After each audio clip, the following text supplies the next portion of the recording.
अच्छा बेटी, दरुआ पी के बहुते टगमगावो हो बेटी। हाय गे बेटी, हाय गे बेटी, आर की करो बेटी। दरिया पी के बोरी टगमगावो हो गे माईया। अच्छा बेटी, दरिया पी के बोरी टगमगावो हो बेटी।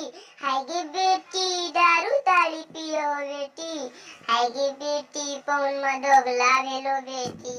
आर की करो बेटी। आगे कूदे पियो है हमरो के पी लब हो गे माईया। खुद पियो तोरो पियाबो हो बेटी। हाय गे बेटी, नहीं पिए बेटी, दारू ताड़ी नहीं पिए बेटी। निशा लगे छे बेटी, बड़ी खराब चीज के नहीं पिए बेटी। आगे कैसा नियतला मतला दुल्हा खोज देनी गे माईया। अच्छा बेटी, तो दुल्हा अतला मतलब बेटी। हाय गे बेटी, कैसे घर में चली गई बेटी। तो गरम फूट गेलो गे बेटी। हाय गे बेटी, हाय गे। दरुआ पी के ऑर्डर बटर सुनाबो हो गे माईया। बेटी, तोरा दरुआ पी के टगमगावो हो, अटर बटर सुनावो हो। हाय गे बेटी, तो का गरम फूट गेलो गे बेटी। तो कहां फंस गेली गे बेटी। हाय गे बेटी। प्रदेश चकिया, प्रदेश चकिया। आगे माईया एक के दिन कहलियै किन लहंगा वाला साड़िया।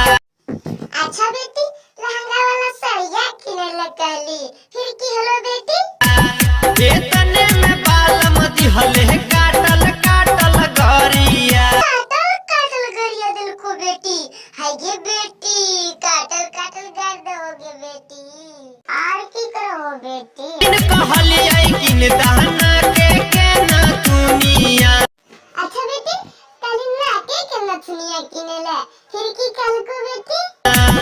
एतने में बालम दिहले काटल काटल गरिया।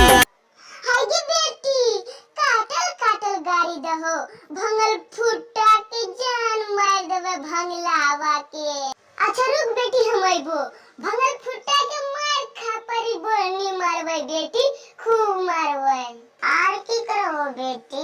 खाए ले देला से अच्छा बेटी, खाए ला देला से खा लो खनमा बेटी। गुस्सा से उ फेंक देबो थारिया। एक दहो थलिया बेटी। हाय गे बेटी, भंगल फुटा के मार खा परी बोलनी मारबै बेटी, खूब मारबै। कबो नहीं ठीक से मिला बहु नजरिया। कबो न मिलाबो तोरा से नजरिया बेटी, कबो न। कैसन जरल मुहार को कबो नजरिया न मिलाबो। दरुआ के निसम बलम जी मार हो गे माईया। दरुआ के निशान में मारो हो बेटी। अच्छा बेटी, भंगल फुटा के बतैबै, रुक रुक तोहर पापा के भेजइयो भंगल फुटा के पास। रुक रुक भेजइयो। अच्छा रुक बेटी, हम आइबो। भंगल फुटा के मार खा परी बोलनी मारबै बेटी, खूब मारबै।